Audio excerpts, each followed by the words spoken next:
Conectándose todavía.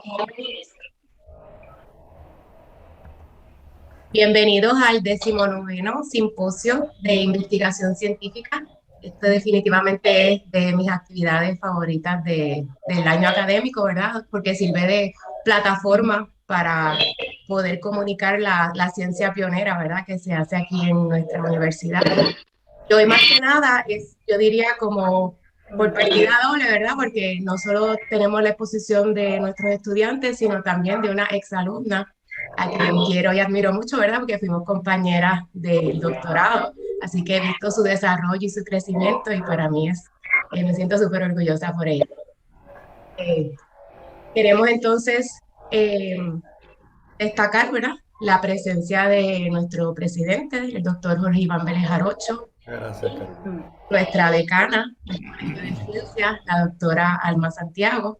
Buenos días. Buenos días. Y también, ¿verdad? Recordar que hoy es Día del Planeta Tierra.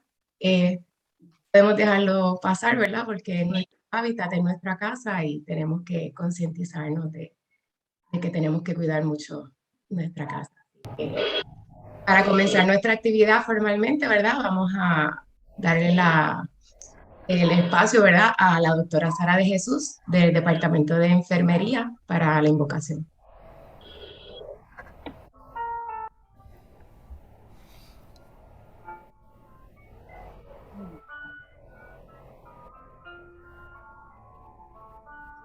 Padre, yo te quiero amar y tocar tu corazón y rendirme a tus pies, oh mi Señor. Quiero estar cerca de ti y adorarte con todo mi ser y rendirte toda gloria. Aleluya. Aleluya, aleluya, aleluya, aleluya.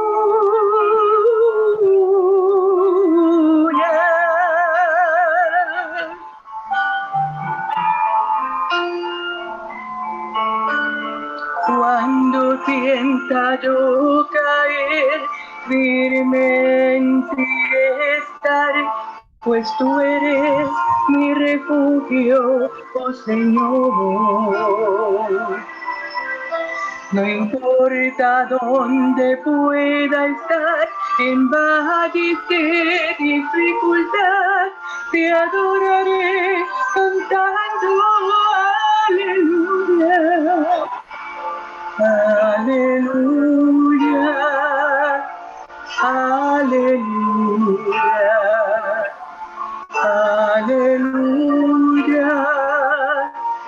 aleluya,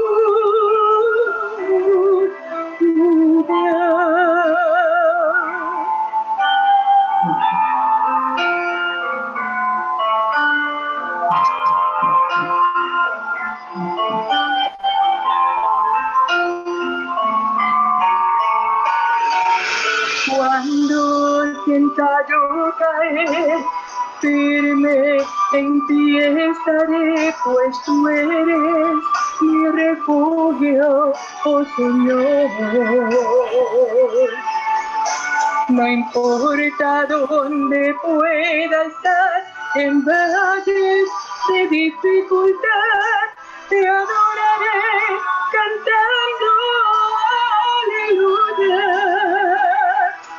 Aleluya, aleluya,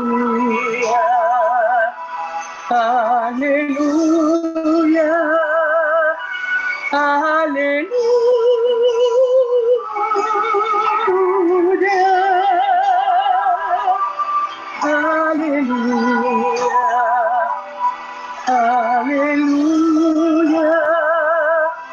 aleluya.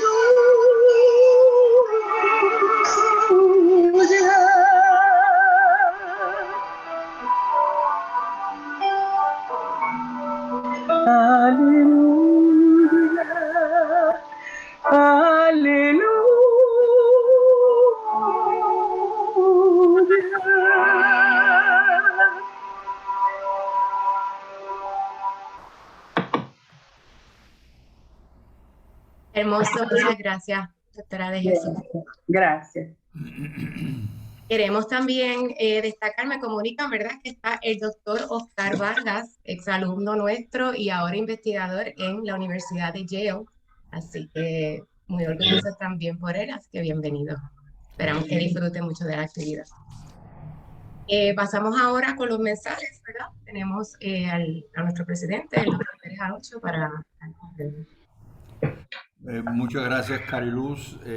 Realmente para mí es un placer estar con ustedes en la antesala antes de comenzar esta actividad. Estábamos comentando que este es el simposio número 19 de forma ininterrumpida. Y en una universidad, en una facultad, en un departamento, realizar una actividad en forma ininterrumpida por 19 años, de la calidad que se celebra este simposio, pues es un gran logro. Es un gran logro y yo en primer lugar quiero felicitar a la facultad, a la decana, en este caso a la presidenta del comité organizador, la doctora Santiago, a Zaira, personas que conozco a lo largo de estos años que llevo en la universidad, por su interés en la investigación, por el interés en la investigación científica. Y de una manera especial, hoy nos sentimos muy honrados, como comentaba al principio, es el simposio, de tener entre nosotros a la doctora Sharelyn Almodóvar, exalumna nuestra, profesora en Texas Tech University en el estado de Texas, que viene a compartir con nosotros un tema fascinante. Todo este tema de las infecciones pulmonares relacionadas con el HIV, pero en este momento complicadas con el tema del COVID, ¿verdad?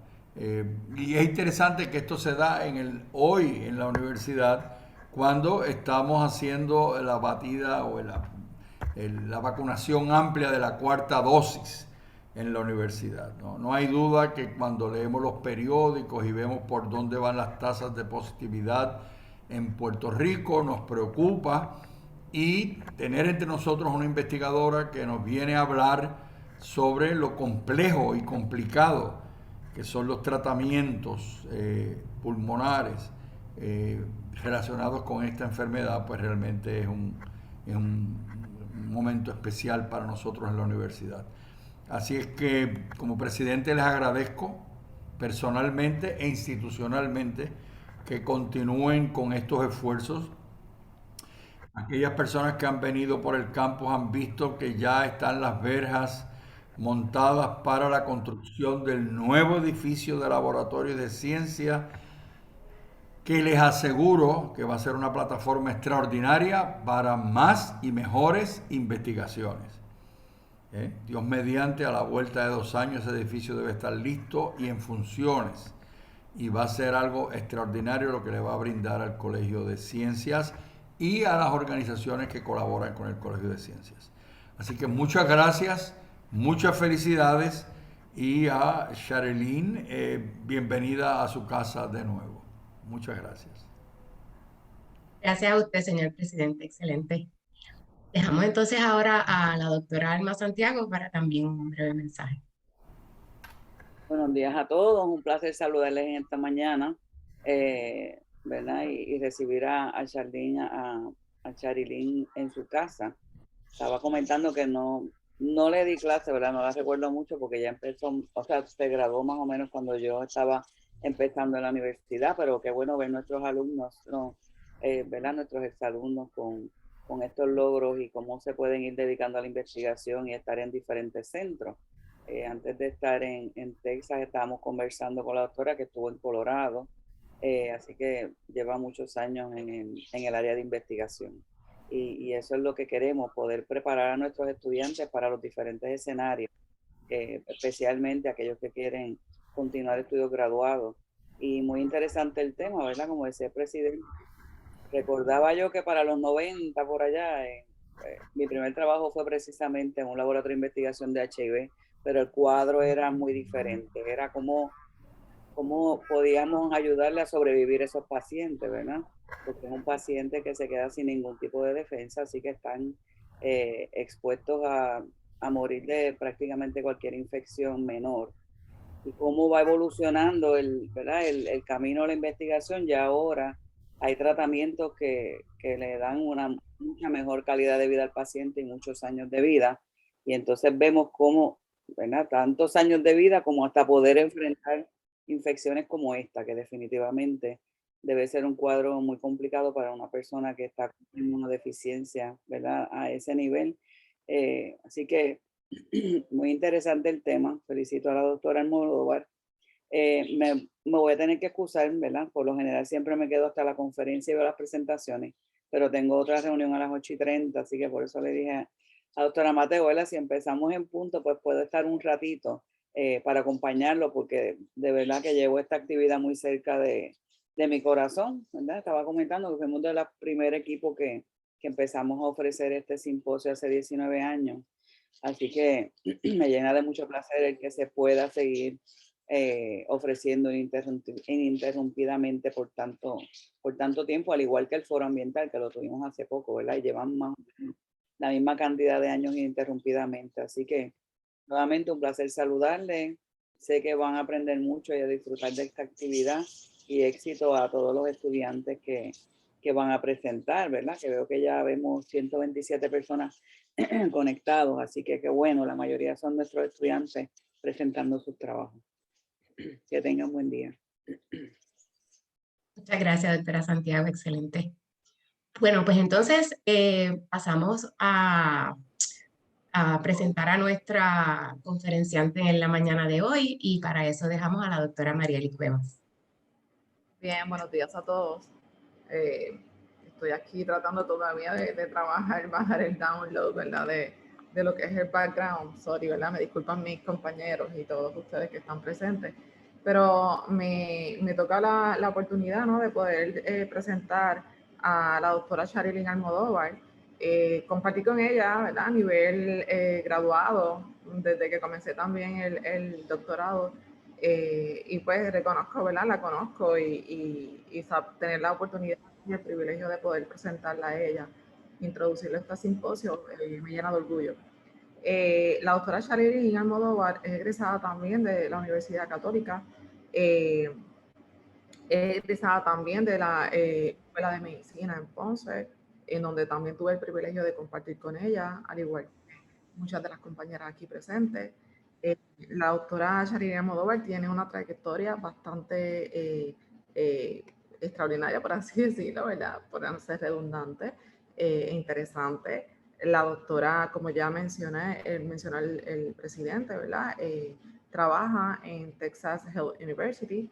Ella tiene, como les dije, una gran trayectoria, ha participado a muchísimos seminarios, ha sido invitado en muchos. Ha tenido el privilegio también de mentorear estudiantes, tanto undergraduate como graduados, y pues su amplia trayectoria relacionada a la investigación en esta área de lo que es el sistema respiratorio y los pacientes con HIV y todas estas patologías, ¿verdad?, que se presentan en este tipo de pacientes. Es algo extraordinario y me llena de orgullo poder presentarla a ustedes en la mañana de hoy y que ella pueda compartir todo su conocimiento con todos nosotros. Así que la introduzco, ¿verdad?, oficialmente con ustedes, la profesora y doctora Sharilyn Almodóvar.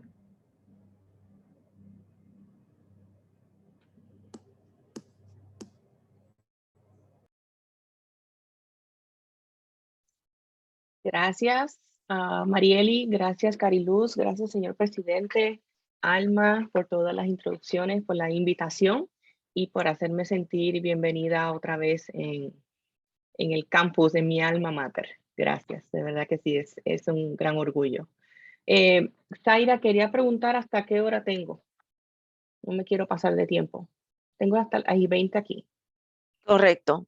Bueno, Ok. sería hasta exactamente, pero puede ser un poquito más, porque a las 45 ya tenemos que estar terminando para que ellos puedan cambiar para las Perfecto. presentaciones orales. Ok, ok. Voy a pasar a compartir el PowerPoint. No sé si lo puedan ver desde ya. ¿Sí lo pueden ver? Sí, y se ve. Ok, perfecto. Gracias. Ok. Yo estoy tratando de hacer memoria de cuándo fue la última vez que yo presenté trabajo científico en español y no me acuerdo. So, me van a perdonar si se me sale algún disparate o si de momento cambio a inglés, porque todo el tiempo todo esto se discute en inglés, así es que voy a hacer lo mejor que se pueda. Como ya ustedes saben, la presentación tiene que ver un poquito sobre las investigaciones que se han estado llevando a cabo como parte de mi entrenamiento postdoctoral y luego ya como parte de establecer mi propio laboratorio. Así es que, y también complicado, como dijo el señor presidente, complicado con el tema que tenemos alrededor, que va a durar bastante tiempo, es complicado con el tema de la pandemia. Siempre hay que empezar con mencionando que no tengo ningún tipo de conflicto de intereses. Me gustaría siempre comenzar dándole las gracias a los artífices de toda esta historia, son los estudiantes, son gente que la mayoría de estos chicos que están aquí son gente como ustedes, los estudiantes, que han dedicado su tiempo, sus tardes, sus mañanas al laboratorio, diferentes, diferentes tiempos, y han puesto tremenda contribución en estos proyectos y ellos mismos han estado encaminando sus carreras. Les comento, pues Valerie también es ponceña, casi todos, bueno, son de diferentes instituciones, pero Valerie es ponceña, ella comenzó conmigo haciendo investigación en verano y ella ahora está haciendo su segundo año de PhD en la Universidad de Ohio. Robert López Astacio, también ponceño, él empezó de voluntario en ciencias desde high school y vino a mi laboratorio 2 veranos, seguía trabajando remotamente antes del COVID. Ya teníamos estos proyectos remotos y él ahora está terminando su doctorado en la Universidad de Cornell. Mosharraf, él es estudiante de aquí, él es de Bangladesh, pero está estudiando en Texas y él estuvo como voluntario e hizo su maestría también en mi laboratorio y pues ahora está haciendo su estudio de PhD aquí en Texas Tech. Nick, Nick y también Ethan estuvieron los dos durante la pandemia cuando todo el campus estaba cerrado, ellos estaban en el laboratorio trabajando, tratando de entender qué era lo que estaba pasando alrededor de nosotros. Nick terminó su maestría en un proyecto de COVID y ahora está haciendo su doctorado en la Universidad de Alabama. Ethan quiere estudiar medicina y pues él entiende que investigación es parte esencial para que lo acepten en la escuela de medicina, así es que ha dedicado alma y cuerpo a la ciencia dentro de lo que puede. Está estudiando para el ENCAS también, así es que estamos hablando de personas muy ocupadas. Se graduó de su bachillerato, pero dijo, ¿sabes qué? Voy a tomar una maestría primero antes de entrar a medicina. Así es que está preparándose cada vez más para ser un excelente candidato a medicina. El MCAT le fue súper bien, déjenme decirle. Así es que estamos hablando de estudiantes muy talentosos. Eva también vino al laboratorio básicamente sabiendo solamente lo que le habían enseñado por Zoom en sus clases de biología durante la pandemia y fue la primera vez que hizo electroforesis en el laboratorio, rompió las geles, claro, porque la práctica hace la diferencia, ¿verdad? Y pues está súper enfiebrada con los proyectos y ahora también quiere medicina, también está estudiando pero también está súper interesada en la investigación, lo que le llaman Translational Sciences. Y la doctora Isabel Castro, ella viene de España. Ella es postdoctoral fellow aquí en el departamento donde yo estoy y ella es nuestro recurso esencial para cualquier pregunta que tengamos sobre RNA. Así es que, pues igual como estábamos comentando con los estudiantes en la tarde de ayer, cuando necesitamos algo, si tenemos alguna pregunta, somos familia, vamos a la puerta de al lado y preguntamos, así mismo es aquí. Así es que yo siempre le incluyo a ella porque ella es parte esencial de nuestros proyectos.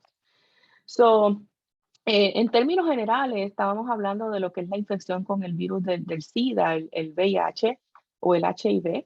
en inglés. Y estamos hablando de una enfermedad que, como dijo la doctora Alma Santiago, al principio estábamos preocupándonos, o sea, la prioridad era cómo podemos evitar que las personas se mueran del SIDA, ¿verdad?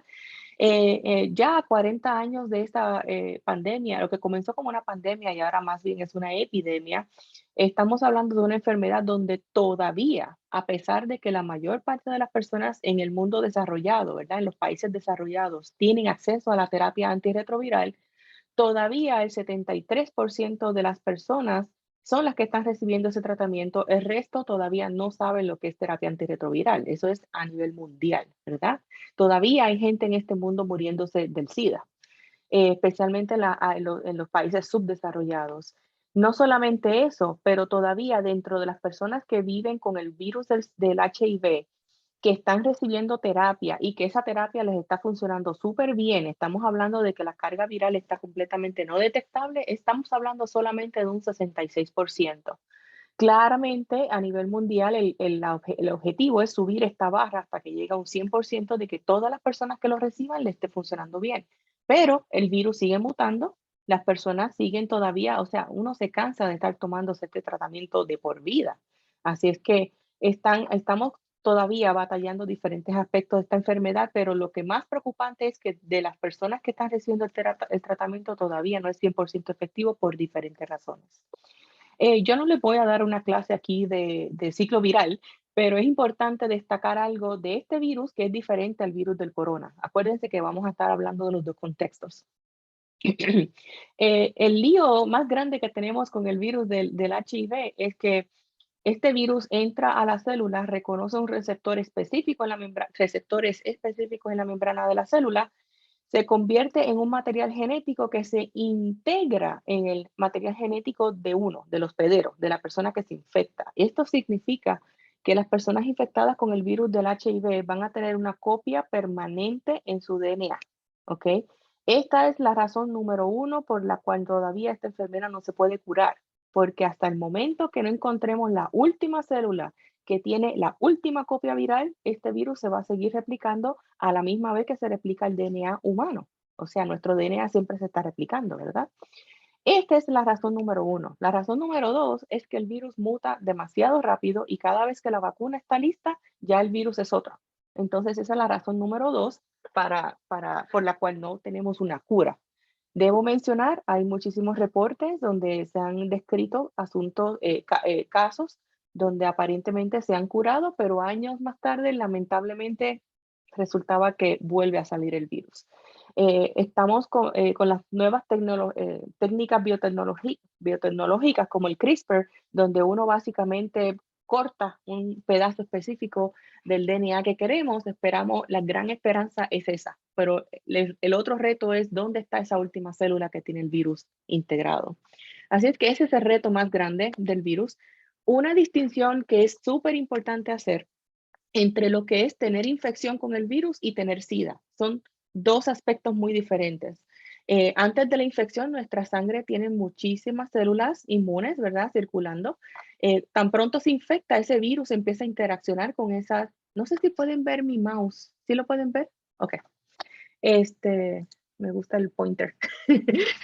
Eh, eh, Podemos hacer aquí la interacción del virus con la célula y luego, en términos de pocos meses, ese virus empieza a matar esas células del sistema inmunológico, ¿verdad? Eso es lo que se llama una infección crónica después de ciertos meses que puede durar entre meses o años. Esta etapa de infección crónica es lo que se está extendiendo con el tratamiento antirretroviral. Queremos que el paciente se mantenga ahí y si no se nos vaya en SIDA. El SIDA es simplemente cuando ya se nos acaban las células del sistema inmunológico, donde el virus predomina en la sangre y las células inmunes ya no están. Así es que la meta principal, el objetivo principal de la terapia antirretroviral es extender el número de años que el paciente puede permanecer aquí en la etapa crónica. Y ha sido muy efectivo. Hay gente que han estado más de 30, 35 años con tratamiento y hasta el sol de hoy no tienen SIDA. Así es que la terapia sí es bastante efectiva, pero como les mencioné anteriormente, en algunos pacientes, por algunas razones, pues todavía no alcanzan un nivel de supresión viral deseado. Ahora bien, en los pacientes que sí tienen el nivel de supresión viral que queremos, todavía hay complicaciones. Y este es todo el- la parte central de la investigación que yo estoy haciendo es dentro de los pacientes que están recibiendo terapia y si le está funcionando, todavía hay complicaciones. Aquí les presento a nivel general una lista de enfermedades que son, sí, son comunes en la población general, pero son aún más exageradas en los pacientes con VIH. Estamos hablando a nivel cognitivo, a nivel de, pues, del sistema nervioso, muchísimas complicaciones con neuropatías, con muchísimas complicaciones a nivel motor, también a nivel endocrino, enfermedades del sistema pues, hormonal, ¿verdad? Como las tiroides y el sistema de la diabetes, del páncreas, produciendo diabetes. También hay muchísimos problemas metabólicos donde hay concentración alta de lípidos en la sangre. También hay muchísima predisposición a cánceres en los pacientes con VIH, insuficiencia renal y a nivel cardiopulmonar hay un montón de complicaciones. Y una de las preguntas que se ha mantenido latente por muchísimos años es, ¿estas complicaciones se deben al virus o se deben a la terapia? Y todavía no hay una respuesta definitiva, porque aparentemente es una combinación de ambos. Cuando uno estudia pacientes que están recibiendo el tratamiento, ves esto, pero en pacientes africanos, por ejemplo, que no reciben el tratamiento, también lo ves. Así es que no puede ser una mezcla o puede ser pues una exageración por la cuestión de estar infectado con el virus. En mi caso específico, yo me estoy enfocando aquí a nivel pulmonar en una enfermedad que se llama hipertensión pulmonar. La hipertensión, como sabemos, está la hipertensión general, es la periférica, donde nos toman la presión y ahí sabemos si está alta o está baja. Pero la hipertensión pulmonar solamente ocurre en los vasos sanguíneos del pulmón y no se va a ver reflejada a nivel sistémico. ¿Ok? Ahora bien, vamos a repasar un poquito la anatomía de una arteria pulmonar normal, en donde tenemos pues la parte central, la del medio, donde fluye la sangre. Aquí tenemos algunos eritrocitos, algunas células inmunes. Este es el lumen. Ese lumen está rodeado por una capa de células interna que se llama la célula endotelial, que se supone que aparezca por aquí. Y entonces, después de la endotelial, tenemos una capa muscular. Y esas dos células se hablan unas con otras para entonces mantener la constricción del vaso o la dilatación, según se vaya necesitando. ¿Ok? En un vaso, una arteria pulmonar que tiene hipertensión, se va a ver una exageración de la capa endotelial, donde esa capa se repite y se repite muchas veces. Y no solamente eso, se ve también una exageración, una hiperproliferación de la célula, de la capa muscular. Y como te podrás imaginar, ya ese vaso no está tan flexible para dilatar, es más bien más contraído. Y ese trae un problema, una complicación mayor, es a nivel del corazón, porque obviamente el corazón y los pulmones están directamente conectados. Esto es una fotografía del internet en realidad, pero esto es un vaso teñido con hematocilina y eosina, y aquí pueden ver los puntos más oscuros son los núcleos de las células y lo rosa es básicamente el citoplasma de la célula, ¿verdad? Y vamos a ver que aquí se ven algunas células endoteliales en la parte interna. Este es el lumen. Lo que pasó fue que le echaron salina y le limpiaron la sangre. Este es el lumen. Y aquí alrededor vas a ver los alveolos, porque nosotros tenemos muchos espacios de aire, ¿verdad? En los pulmones. Eso es esencial. Eso es como se ve normalmente. Y como te acuerdas, si han tomado la clase de anatomía o de fisiología, vas a ver que el flujo va en ciertas cámaras del corazón, vamos a recibir la sangre que necesita oxigenación, la va a recibir el ventrículo derecho y del derecho va al pulmón para oxigenarse. La sangre oxigenada entonces regresa a través de la aurícula y el ventrículo izquierdo y de ahí sale a través de la aorta para ser distribuida a todas partes del cuerpo. Esta parte suena muy simple y hay una parte mecánica que es muy importante entender. Y es que el ventrículo derecho está encargado de pompear la sangre solamente cerquita, ahí al pulmón, que está ahí al lado. Mientras que el ventrículo izquierdo tiene que pompearla con suficiente fuerza como para que te llegue al dedo gordo del pie. O sea, estamos hablando de diferentes tipos de fuerzas que se necesitan. Por tal razón, en el ventrículo izquierdo, fíjense lo gruesa que es esa capa muscular de ese ventrículo en el izquierdo en comparación con el ventrículo derecho, que solamente la pompea al pulmón. Con eso en mente, cuando un vaso sanguíneo en el pulmón está básicamente cerrado, no permite el acceso, el flujo de la sangre, esa presión dentro de esa arteria va a empezar a subir, porque esa sangre no se puede mover y está yendo en contra, ¿verdad? De esa resistencia. Y al aumentar la presión en la arteria pulmonar, eso entonces la presión sigue aumentando, pero para atrás, y va a aumentar también la presión en la sangre que se queda ahí en el ventrículo derecho que no puede llegar al pulmón. Por lo tanto, ese ventrículo derecho, como tiene una pared más finita de músculo, ese ventrículo va a empezar a estirarse. ¿Y qué pasa? El cuento largo corto es que el paciente termina muriéndose de fallo cardíaco. Fallo es lo que le llaman right heart failure, en donde es un fallo cardíaco del lado derecho del corazón. Entonces, certificado de defunción, fallo cardíaco. Pero, ¿de dónde? Ok. Entonces, este tipo de investigación comenzó cuando pacientes con HIV se estaban reportando muchas muertes con fallo cardíaco. Entonces, ¿qué es lo que está pasando? Hubo cardiólogos en diferentes centros, tanto en Estados Unidos como a nivel mundial, donde se enfocaron un poquito en ver específicamente qué es lo que está pasando e identificaron que el problema mayor era en el ventrículo derecho. Por lo tanto, si ya sabes la parte básica, pues entonces había algo en el pulmón. Y así fue que todo comenzó. Hipertensión pulmonar en la población general afecta a muy poquitas personas. Se considera una enfermedad rara porque de cada 1.000.000 de personas es 1 o 2 personas, nada más. Pero aún así, 1 o 2 personas de cada 1.000.000 en el mundo son varias personas, ¿verdad? Ahora bien, a nivel de cuando tú empiezas a ver pacientes con VIH, de cada 200 personas, esto afecta a 1 de cada 200 personas. Vas a ver que esa prevalencia está bastante exagerada en los pacientes de VIH comparado con los millones de población general. Papers bastante recientes están diciendo que ya estamos hablando de un 8.3% de prevalencia. Cuando yo empecé esta investigación era 0.05. Así es que este tipo de conversación, este tipo de investigación donde tú básicamente ayudas a un cardiólogo y a un neumólogo a sentarse a discutir el tema, ayuda, porque entonces ahora le están prestando más atención y están haciendo las pruebas que se necesitan hacer para identificar esta enfermedad.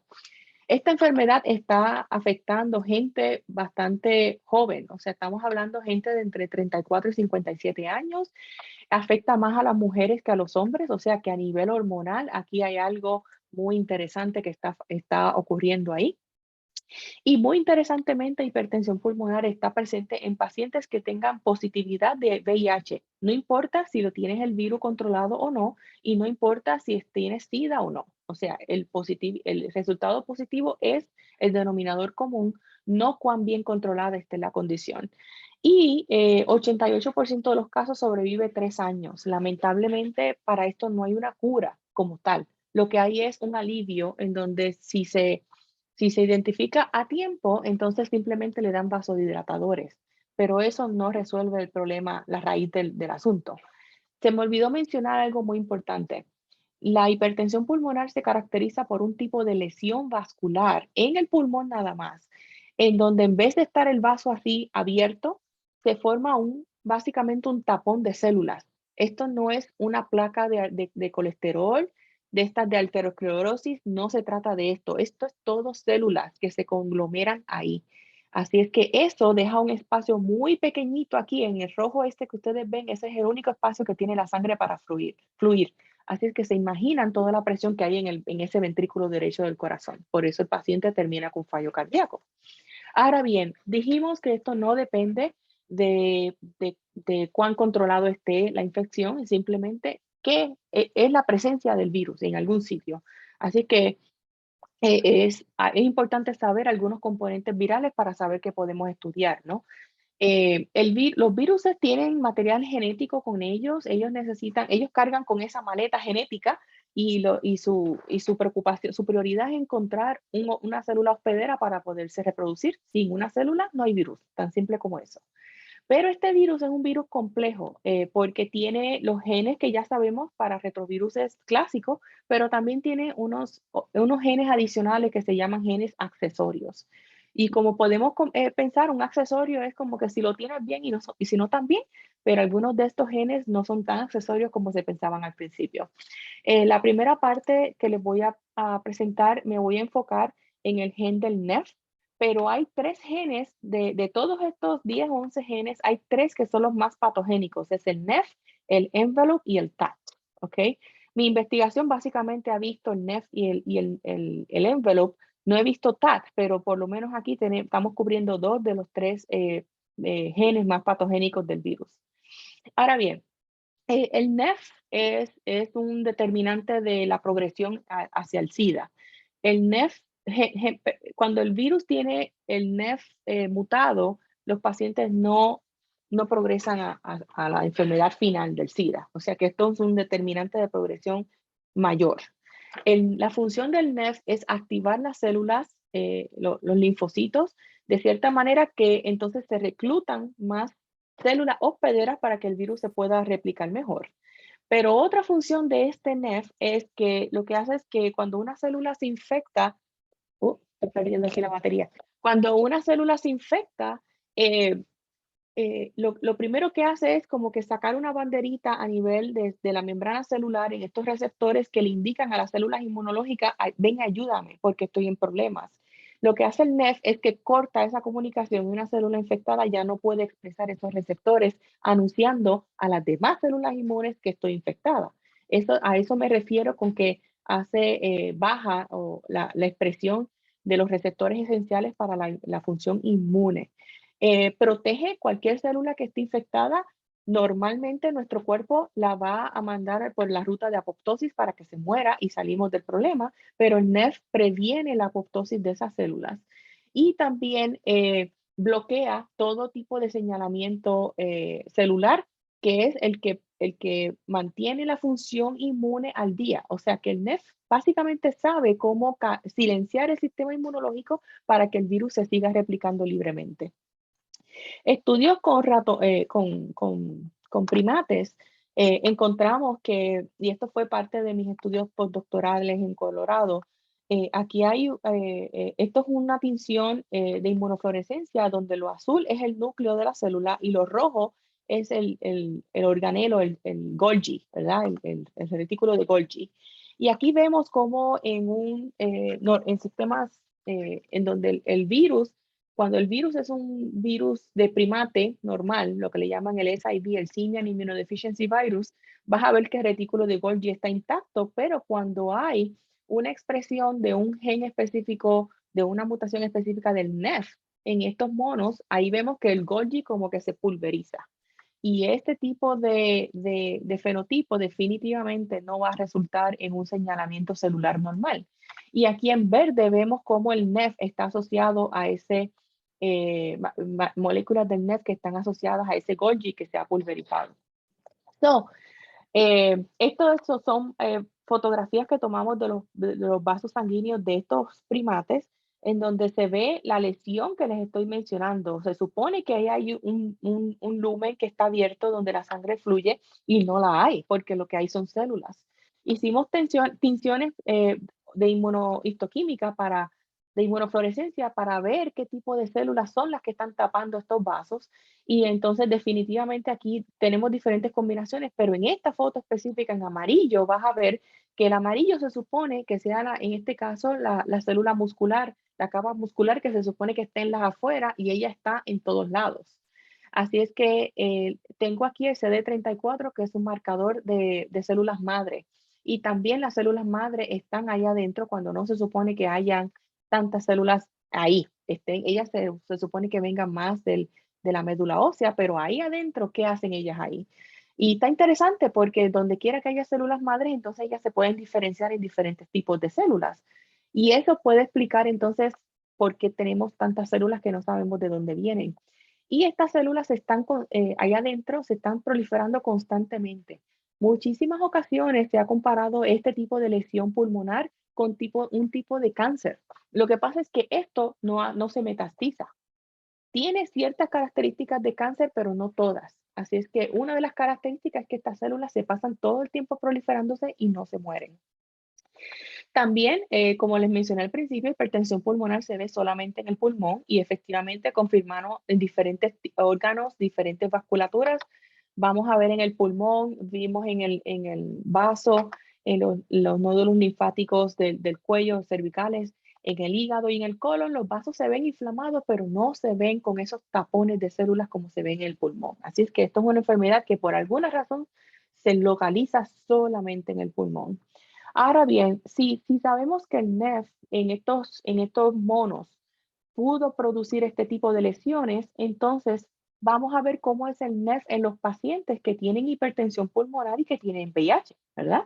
Así es que hicimos a través de mi mentora estudios postdoctorales, hubo una colaboración con un grupo, con unos médicos en Francia que estaban frizando muestras de pacientes, las metían en un freezer y ellos son médicos, ellos no sabían qué hacer con eso, pero detectaron que vieron en un futuro se iba a necesitar cierta información y ellos congelaron células. Se las pedimos y lo que hicimos fue que sacamos el DNA, clonamos el gen del NEF en pacientes con y sin hipertensión pulmonar. Ahora bien, cuando hicimos esa clonación encontramos 10 dominios funcionales en la proteína del NEF que estaban mutados en los pacientes con hipertensión que no estaban en los pacientes normotensivos. Y de esos, esto es la parte del N terminal de la proteína y esta es la parte del C terminal, del carboxy terminal, en donde encontramos las diferentes mutaciones. La gran pregunta es, ¿cómo ese virus en Francia se parece de nosotros? ¿Cómo podemos generalizar esto? Así es que a través de otra colaboración acá en la Universidad de California en San Francisco, otra doctora haciendo lo mismo, viendo esa prevalencia, alta prevalencia de pacientes con VIH y enfermedades cardíacas, empezó a guardar muestras, hicimos lo mismo. De las 10 mutaciones que encontramos en Francia, detectamos las 7 en California. Así que no quedó duda de que este gen estaba asociado con esta enfermedad. Esas mutaciones, con el paso de los años, las hemos clonado para ver cuál es el efecto específico en las células cómo afecta la célula vascular. Y hemos encontrado unos genes que han sido publicados por otras personas donde dicen, mira, hay 3 genes que son más importantes en el pulmonary hypertension porque todavía no hay un diagnóstico así personalizado. Así es que usamos esa información que publicaron recientemente y la consultamos con nuestros clones. Y aquí, estos son en anaranjado, vas a ver cómo células de pacientes con hipertensión pulmonar que no tiene que ver con el virus del VIH. Y aquí en azul son los diferentes clones de diferentes mutaciones del NEF de nosotros, de los que encontramos. Y aquí vemos que definitivamente hay cambios que no son necesariamente esta hipertensión pulmonar, pero aparentemente es otra versión de la enfermedad porque hay una infección envuelta y esa es parte de la hipótesis, ¿no? Interesantemente aquí, en este gen específico que lamentablemente se sabe poco, ya quisiera yo que sepamos más, pero este gen tiene que ver con cáncer y aparentemente hay ciertos mutantes que aumentan la expresión de este gen y lo que estamos pensando es, si volvemos atrás en la parte esta, en este esquema, una de las mutaciones que son las que produjeron la alta expresión de este gen canceroso, por decirlo así, es una sustitución de una alanina por una prolina. Y cuando eso pasa, esa vuelta que da la proteína en ese sitio va a dar la vuelta a otro sitio completamente diferente. Y lo que estamos prediciendo es que, mira, a lo mejor el sistema inmunológico está viendo una cara de esa proteína que no estaba expuesta anteriormente y ahora sí lo está por esta prolina. Así que seguimos investigando más en detalle cómo cada mutante va a afectar estas células de manera diferente. A nivel genético, o sea, la genética nos dice, es el código, o sea, nos dice qué es lo que está pasando. Así es que utilizamos una técnica que se llama ATAC sequencing, que lo que hacen es que toman en la cromatina, lo que hacen es que ponen unos reactivos que identifica qué parte de la cromatina está abierta. Lo que está abierto en la cromatina significa que está accesible para expresión genética.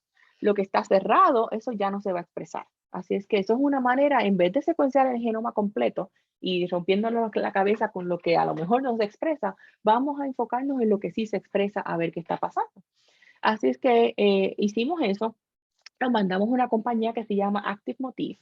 Y entonces, esto es un proyecto piloto donde cogimos un control NEF que no tiene mutaciones y uno que sí tiene mutaciones.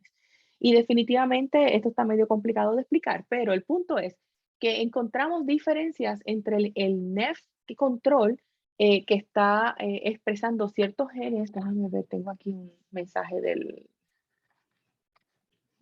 del Outlook que me está desesperando. Tenemos aquí, encontramos diferencia en qué pathway, qué señalamiento celular está activado en los genes en el paciente comparado con el NEF control.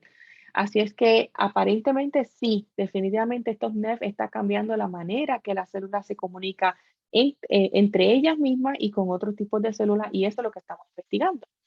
Ahora bien, el virus no carga con esta maleta genética sin ningún motivo, ¿verdad? Tiene que haber funciones de otros genes que sean importantes. Yo quise hacer un proyecto piloto con el envelope porque el envelope, el GP120, este que está aquí, no es un gen accesorio, es un gen indispensable. Así es que este gen tiene que ver con la parte de afuera del virus. Este es dos representaciones esquemáticas del virus, donde la parte de afuera, que es lo que tiene los spike, que le llaman, ese spike es indispensable para la interacción inicial del virus con una célula hospedera, ¿ok? Esa interacción es específica, ¿ok? Eso no pasa al azar. Entonces, hay dos familias grandes que se conocen y esto viene como parte de lo que yo aprendí en la escuela de medicina como parte de mis estudios graduados, ¿verdad? Esta proteína, el GB120, es la que dicta con qué receptor en la célula va a hacer esa interacción.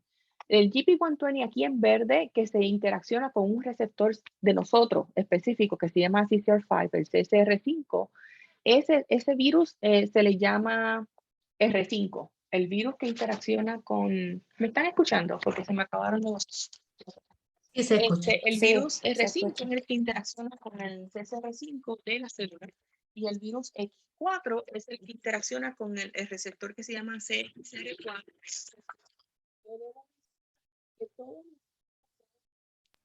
Ahora se escucha bajito. ¿Perdió?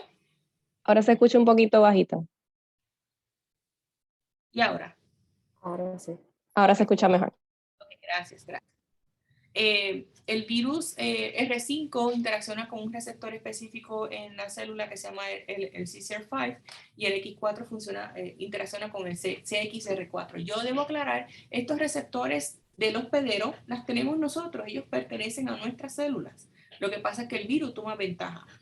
Ese tipo de interacción es indispensable porque cuando el virus se pega a ese receptor, esa interacción puede resultar en infección donde el virus entra, o simplemente puede resultar en donde el virus como que rebota, como que se pega y luego se va, pero una vez que ese receptor se activa, hay se desencadena una reacción intracelular que puede tener implicaciones, o sea, puede dejar estragos por señalamiento celular. Lo que hicimos fue simplemente clonamos el gen del GP120 o el envelope en los mismos pacientes que vimos en NEF. Y encontramos que los pacientes hipertensivos, la gran mayoría de ellos tienen el virus X4. Este virus, de acuerdo a la virología clásica, este virus estaba anteriormente asociado con el SIDA, ya no. En la era de las drogas antirretrovirales, 46% de los pacientes todavía tienen X4 aunque no tengan SIDA. Así es que este señalamiento X4 debe ser importante en hipertensión pulmonar cuando tú ves un 81% de prevalencia en estos pacientes. Debo aclarar, los receptores de nosotros, como yo les dije, nosotros tenemos estos receptores normalmente. Los ligandos que se pegan a esos receptores, el CCR5 tiene como 10 o 12 ligandos, el CXR4 tiene un ligando natural. Significa que el cuerpo es muy tiene mucho cuidado con en qué momento activa este receptor. Imagínate el virus que se pasa tocando esa puerta cada vez, ¿verdad? Así es que con esta información en la mano dijimos, ¿sabes qué? CXR4, CXR5 siempre se asocia a la infección viral con una célula inmune, pero nosotros estamos estudiando células vasculares. Eso es otro tipo, otro grupo de células. Lo que hicimos fue, vamos a buscar la expresión, a ver cuántos receptores CXR4 expresan la célula vascular endotelial, y definitivamente a nivel basal, a nivel normal, un 80% de estas células ya expresa, o sea, la expresión es bastante alta, es un 80%, y en presencia del virus sube un poquito más. O sea que estas células sí expresan un montón de ese receptor que ese virus le gusta usar. Seguimos las colaboraciones y los estudios y encontramos que en los pacientes, cuando tú tienes el virus X4, hay una exageración de la expresión de otro gen que se llama ALOX5, es la arachidonate 5-lipoxygenase. ALOX5 resulta que no tiene que ver con hipertensión pulmonar para nada, tiene que ver con asma. Y resulta que si tú piensas, asma también es vasoconstrictor, ¿verdad? Es una enfermedad vasoconstrictiva. ¿Qué pasa? Cuando vamos a las rutas, a los cartoons, a los libros de texto, cuando vamos a las bases de datos, resulta que el señalamiento del CXR4 no está directamente conectado al señalamiento del ALOX5. Y nosotros creemos que la conexión está aquí en una fosforilación de una molécula. Así es que ahora resulta que no solamente queremos entender cómo diferentes mutantes afectan las células para desencadenar el mismo fenotipo, sino resulta que ahora parece que tenemos que dibujar el diagrama también, porque ellos no están conectados naturalmente en la literatura. Esas son pequeñas cositas que uno se va encontrando que mantienen el nivel de motivación bastante alto, por lo menos en mi caso. Una de las preguntas que hicimos fue, si esto tiene que ver con asma, este gen tiene que ver con asma, ¿qué pasaría si utilizamos una droga antiasmática y podemos reversar el efecto del X4? Y precisamente el X4 aumenta la proliferación de las células endoteliales, pero cuando tú pones la droga, que se llama, en este caso estamos usando Xileuton. Xileuton es el nombre genérico, creo que es de Singulair, que lo utilizan mucho para el mantenimiento, para mantenerse, ¿verdad? Definitivamente el Singulair, en nuestro caso, in vitro, pudo reversar la proliferación excesiva que ocasionó el virus, el X4. Tanto a 48 horas, 72 horas, ya ven aquí en la barra más oscura, vas a ver que pudo reversar eso. Así es que vimos los niveles de leucotrienos en los pacientes con HIV sin drogas, sin medicamentos, y vimos que obviamente los leucotrienos están bastante aumentados en estos pacientes. Así es que eso nos lleva a una posible vía donde quizás debamos acumular más información molecular para ver si se puede hacer un clinical trial. ¿Y qué pasaría si simplemente se llama, lo que se hace últimamente es drug repurposing? Tú no tienes que inventar la droga, ya está aprobada por la FDA, vamos a darle un uso nuevo. ¿Qué pasaría si a manera preventiva los pacientes de VIH se dan un par de bombazos y así ayudan a prevenir esta enfermedad? O sea, eso ahora mismo es una hipótesis, pero necesitamos más información para poder llevar eso al próximo nivel en pacientes. Ahora bien, los estudios que estamos haciendo, estamos cogiendo muestras de pacientes, entendiendo el material genético, haciendo estudios in vitro, pero este tipo de vasodilatación y vasoconstricción es algo hemodinámico. Entonces, nosotros no podemos medir hemodinámica in vitro porque tenemos que medir presiones, y ahí in vitro lo que tú tienes son células flat. Así es que necesitamos un modelo animal. Lo que nos encontramos fue que en el campo de HIV, acuérdense, son dos enfermedades diferentes, HIV y hipertensión pulmonar. Entonces, en el campo de HIV, los monos son el modelo número 1. En el campo de hipertensión pulmonar, los monos también son el número 1, pero también se ha desarrollado modelos de ratas y de ratones. El problema es que de rata y ratón de laboratorio no son susceptibles a HIV, no pega. Así es que tuvimos que crear otro camino y tratar de validar un modelo de ratón que tiene el sistema inmunológico humanizado. Eso es lo que le llaman los ratones humanizados. Los humanized mice, ellos son ratones como tal, ellos tienen todos sus órganos, son de ratón. Lo único que se les quita el sistema inmunológico de ratón y se les sustituye con el sistema inmunológico humano. Y al tener células inmunes humanas, ya tú tienes células susceptibles al virus del VIH. Así es que ese modelo fue el que utilizamos hace 1000 años atrás. Otros investigadores en Chapel Hill, ellos habían comprobado que sí, tú lo puedes infectar con el virus y sí, el virus aparece en el pulmón. Así que adoptamos ese modelo y le hicimos todas las pruebas para determinar si ellos pueden desarrollar hipertensión pulmonar. Y esto lo hicimos en mi laboratorio, fue una experiencia tremenda porque yo tuve que aprender a hacer cateterismo del ventrículo derecho para poder diagnosticar pH en los ratones. Estaba muy interesante. Estos son pedacitos del riñón donde ellos reciben el implante, que es el que genera las células inmunes. Lo compramos hecho ya, pero yo hice la parte del virus. Entonces, lo que hacemos es que lo ponemos en diferentes condiciones y medimos las presiones, sacamos todos los líquidos del pulmón, sacamos todos los órganos, hacemos todo lo que necesitamos saber para validar el modelo. Esta gráfica simplemente demuestra que el aumento en la presión del ventrículo derecho aumenta considerablemente cuando tú infectas el virus, pero neumoxia.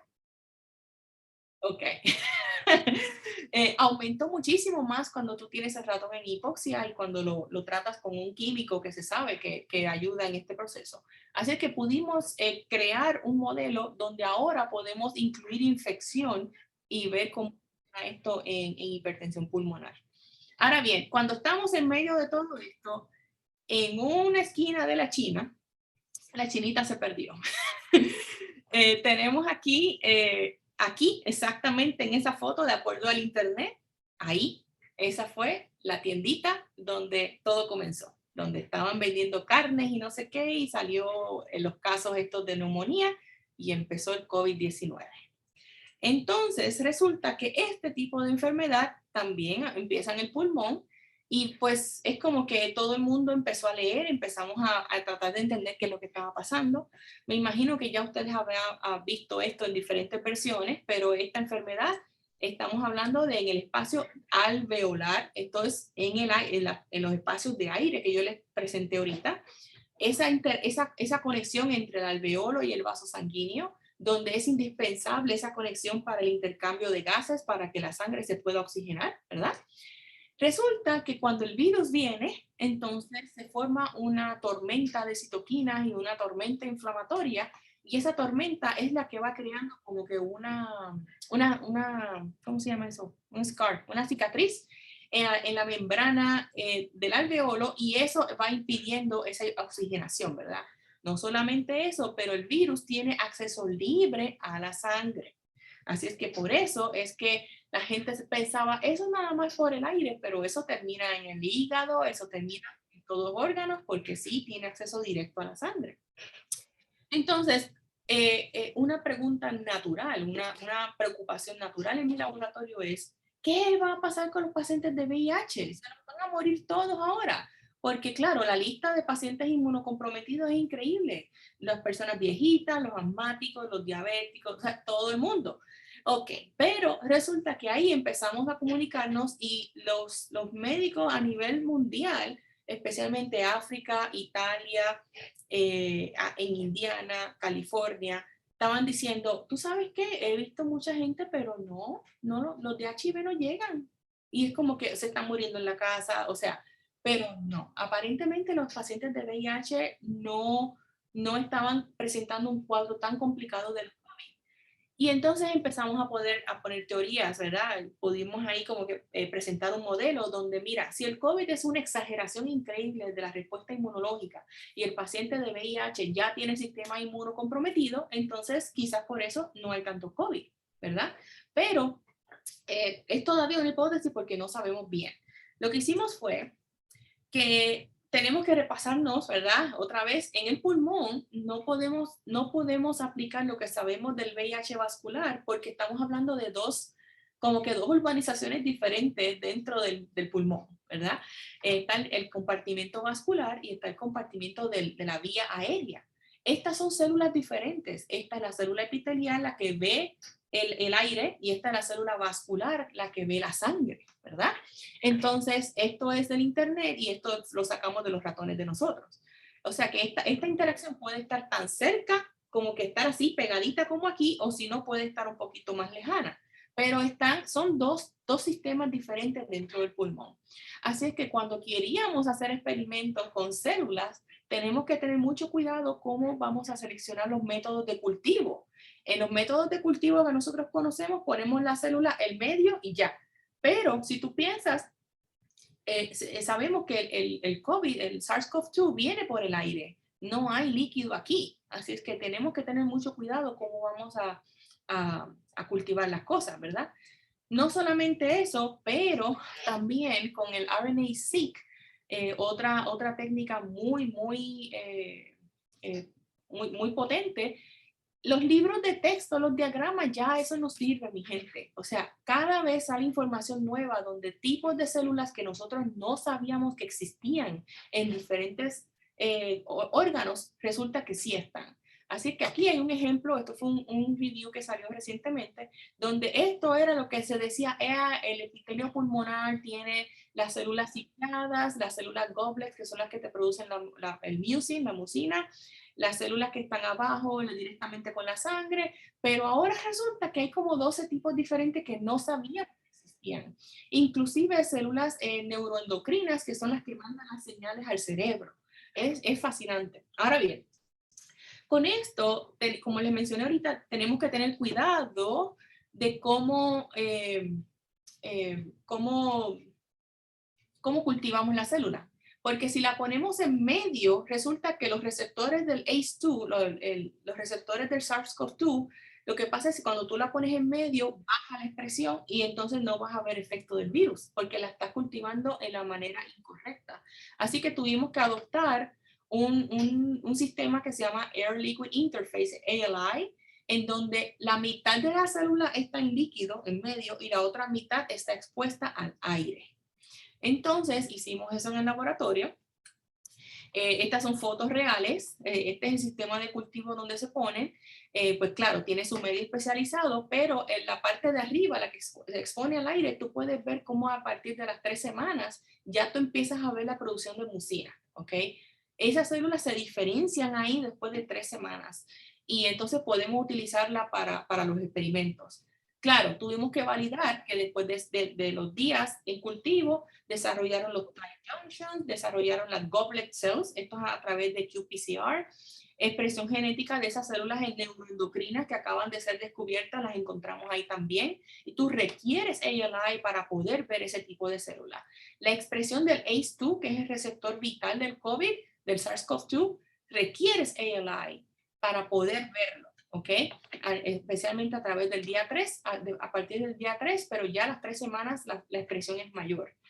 También comprobamos que ese receptor y la proteína viral que le íbamos a añadir in vitro eran funcionales, que se pegaban. Y sí vimos que definitivamente a mayor cantidad de proteína viral, entonces menos receptores estaban disponibles.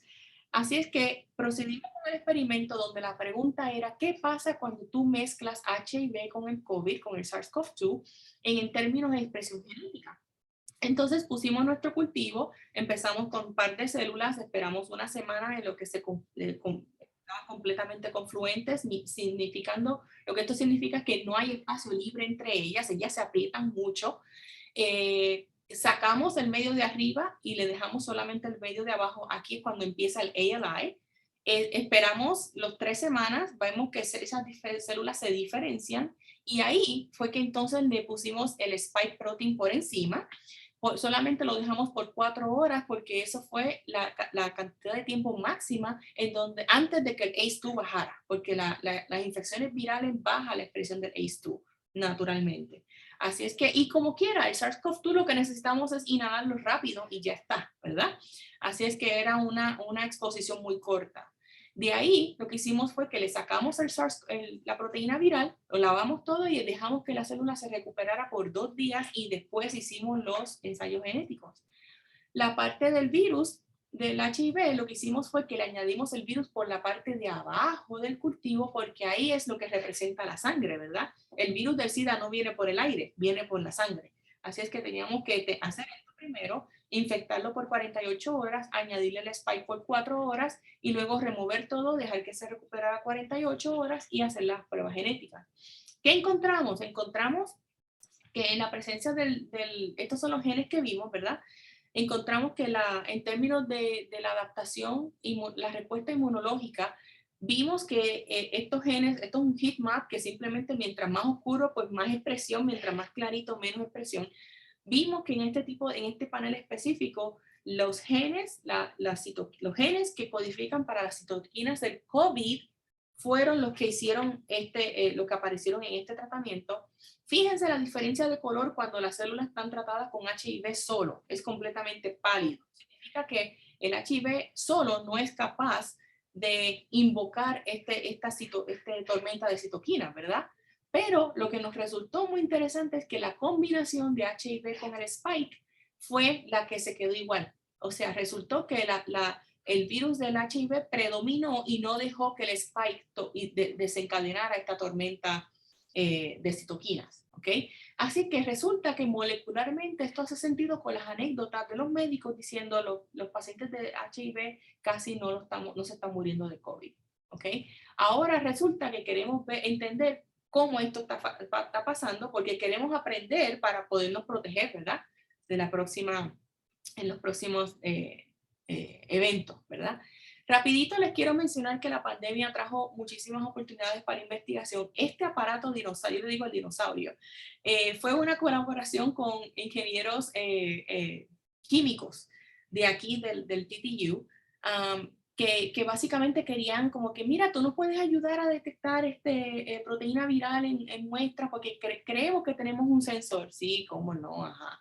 Pues trajeron este dinosaurio al laboratorio y resulta que ese dinosaurio ahora lo convirtieron en esa cosa tan bonita. Yo lo hubiera querido más pequeño, pero está a un paso para conseguir la autorización de la FDA para usarlo para que las personas se puedan hacer la prueba en su casa, otro sensor más. Y resultó en un paper donde se está, ¿cómo se llama? Revelando cuál es la bioquímica de ese sensor.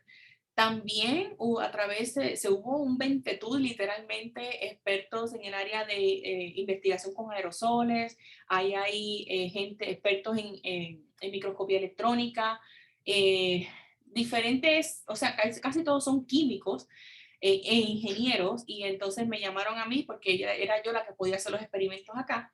Entonces ellos estaban detectando o caracterizando los componentes de las diferentes capas en diferentes tipos de mascarillas que estaban tratando de hacer durante la pandemia, porque el hospital se quedó sin mascarilla y tuvieron que improvisar, tuvieron que coser cosas.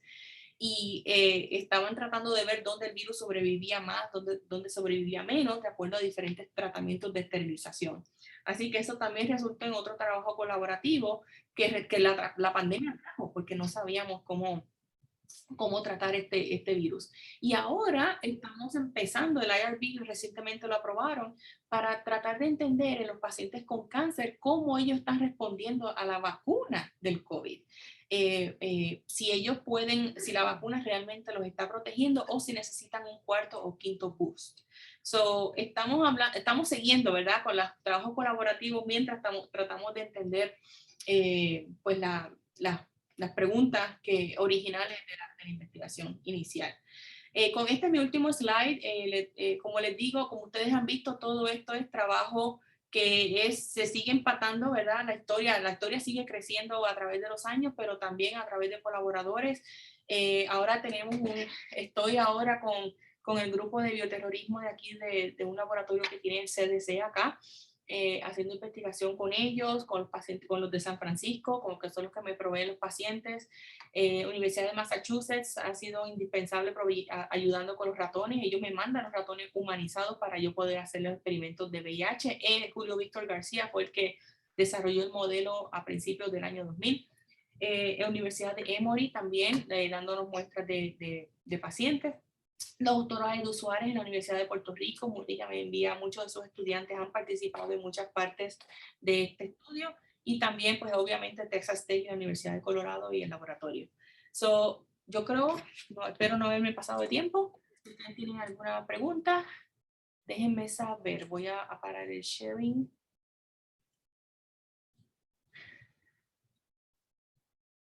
No escucho a nadie. Sí, se había escrito para que también pudieran, a gente que no se atreve a hablar, porque yo creo que no todos tienen acceso al micrófono para que las pongan por el chat. Perfecto. En lo que los También. estudiantes, puedo hacer una pregunta en lo que los estudiantes escriben por el chat.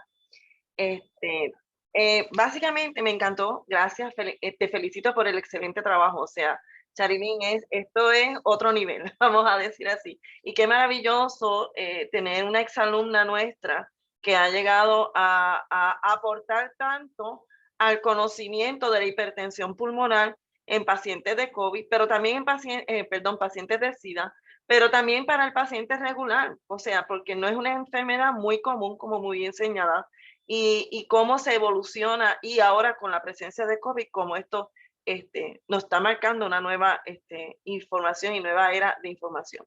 Sí tengo una pregunta, ¿verdad? En lo que los estudiantes escriben, que me gustaría que si quisieran preguntas, ¿verdad?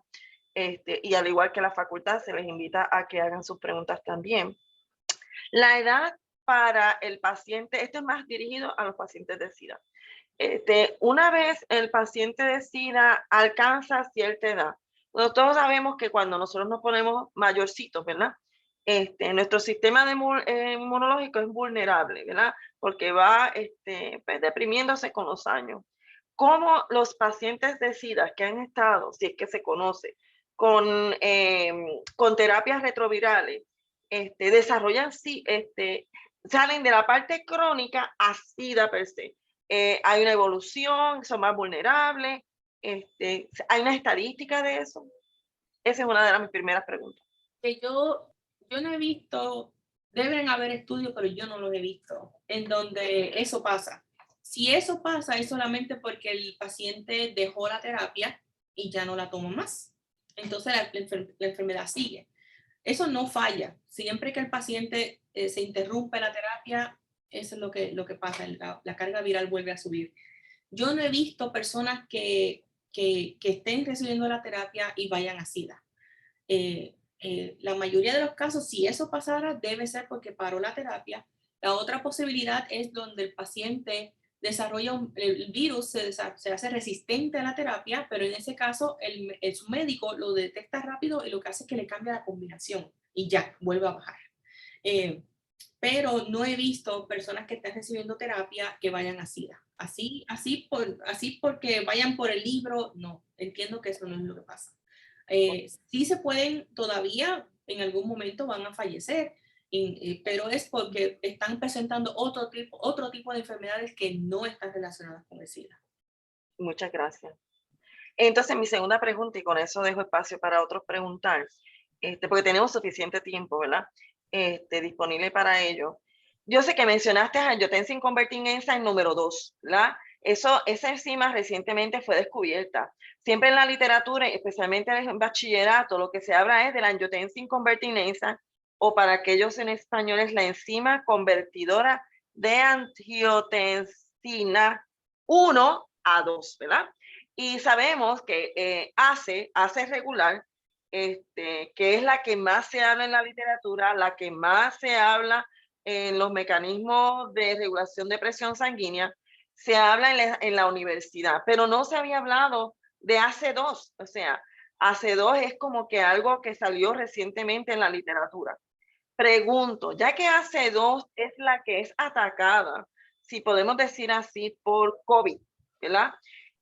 Normalmente la literatura nos dice que AC2 lo que me hace es que convierte la angiotensina 1 conocida en unos fragmentos similares a angiotensina 2, que se ha encontrado que angiotensina 2 puede tener una implicación en Alzheimer, implicaciones como bien señala, en otras enfermedades neurodegenerativas o enfermedades que son metabólicamente relacionadas al problema de alta presión. pregunto, ¿verdad? Ya que AC2 actúa en esta fragmentación de estos péptidos diferente a angiotensina 2 y actúa en receptores AT son angiotensin receptor cells, que son diferentes a lo de angiotensina 2. ¿Cómo esto compagina? Es bien interesante y a ver si nos das luz en esta dirección. Yo lo que creo es, yo no tengo la respuesta exacta, no la tengo, porque no la sé. Pero yo lo que creo es que el ACE2 es el más frecuente, pero no puede ser el único. Yo dudo que sea el único receptor. Al principio de la pandemia se estaba diciendo, no, el virus no está en el cerebro, porque ese receptor no está en el cerebro, y sabes que los papers están saliendo ahora donde sí hay un montón. No solamente han encontrado el receptor, pero también han encontrado el virus dentro de las células. Así que células que no tienen el receptor, pero el virus todavía está dentro, definitivamente sugiere que no es el único receptor. Claro, hay que tomar en cuenta, también salió un paper hace poco en el PNAS donde dice que el contacto de una célula con otra ya le transfiere el virus. Tú no necesitas el receptor el 100% de las veces. Así es que el asunto sigue complicado y no va a ser vamos a tardarnos un par de años más en esfuerzos globales, ¿verdad? Porque pues hay muchísimos laboratorios trabajando en esto para poder hacer una lista de qué es lo que hace este virus con las células. Pero yo dudo que el ACE2 sea el único receptor, no lo es. Gracias. Muchas gracias a la doctora Mateo por sus preguntas y a la doctora Almodóvar por contestarla. Tenemos la pregunta de Valeria Colón, que no sé si Charely misma la quiere leer. Si la puedes ver. Espérate, tengo los buenos días. No, pues yo te digo, para identificar biomarcadores en alguna enfermedad, ¿se debe comenzar por los genes? Pregunta Valeria Colón. Oh, excelente pregunta, Valeria. Esa es la manera que yo siempre empiezo. Porque el gen te va a decir, te va a sugerir cuál es la ruta, el señalamiento celular que está envuelto en esa enfermedad específica, y esa ruta es la que te va a dar cuáles son los metabolitos y todo eso, lo que eventualmente se convierte en el biomarker, en el biomarcador. Yo siempre empiezo por ahí. Y como les mencioné, el ATAC sequencing me gusta porque te está dando exactamente lo que está sobreexpresado. Pues claro, tú también puedes inferir lo que no se está expresando, pero yo siempre empiezo por ahí porque ese es nuestro código genético, ese es el que nos dice lo que se está expresando, lo que se está usando y lo que no. Ahora bien, uno empieza por ahí, pero no es la respuesta definitiva. Tú puedes tener expresión del gen, pero la proteína quizás nunca hace su función por lo que se llaman las modificaciones post-translación. ¿Cómo se llama eso? Por favor, post-translación. O transcripcionales. Post-transcripción. Gracias. Pues sí, definitivamente por esas modificaciones es que nosotros no podemos asumir que la genética nos está dando la última palabra. Realmente la última palabra la da la función de la proteína. Excelente pregunta, Valeria. Muchas gracias. Chompré, ¿tiene una pregunta? No te oigo. Sí. Ya está activo para que puedan activar el micrófono. Es un placer verte después de tantos años, ¿verdad, Charelyn? Tengo muchas cosas lindas y muchos recuerdos lindos de ella. Chari, quiero saber, al igual que el HIV, en el HIV a veces hay lo que se llama bancos respiratorios o bancos en los cuales tú puedes encontrar anticuerpos de HIV o plásmidos ya hechos por algunos científicos. En el caso del COVID-19, hay ese banco en la cual si uno quiere hacer investigación, uno puede tener anticuerpos del COVID-19 o puede tener plásmido para entonces poder hacer un modelo. Totalmente. Hay bancos que son los repositorios académicos que le llaman, ¿verdad? Donde tu institución se tiene que registrar que tiene todos los niveles de bioseguridad necesarios para trabajar con eso. Y hay también muchísimas compañías. Es bien fácil conseguir anticuerpos, plásmidos, incluso hasta muestras de pacientes que están congeladas. Y te lo desglosan de acuerdo al nivel de bioseguridad. Obviamente, si quieres el virus completo, requiere un BSL-3, pero si quieres partículas virales que solamente BSL-2, claro que se pueden conseguir y son hasta bastante baratos, diría yo. Sí, yo sé que los anticuerpos de HIV puedes conseguirlos gratis. $75, que son económicos. Sí, incluso hasta gratis a través del NIH. Pero en el caso del COVID, por ejemplo, Adgene tiene un montón de plásmidos, tienen partículas virales ya cuantificadas.